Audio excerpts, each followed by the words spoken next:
talking about employment agreements, we talk about two different types. One type of employment agreement traditionally is an employment agreement for someone joining a company that tells them what they're going to make, what the benefits are, sometimes under what conditions they can be terminated. Very often these employment agreements have what we call restrictive covenants, which is the group of non-compete agreements or non-solicitation agreements.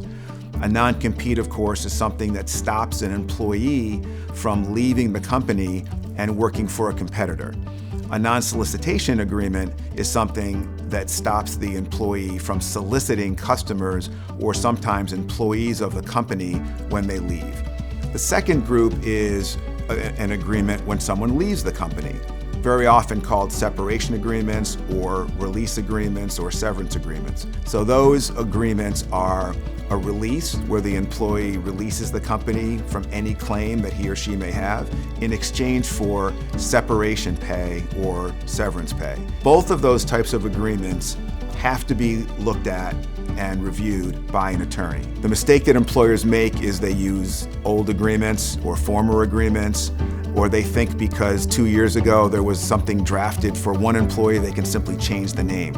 And that's a big mistake because these agreements are very, very specific to the employee. The biggest misconception about non-compete agreements, we hear this all the time, is when an employee or a business owner says, well, non-competition agreements are not enforceable. I don't mind signing this agreement because we know it's not enforceable. That is not true. Non-compete agreements are absolutely enforceable. They're not always easy to enforce, but they are enforceable in almost every state.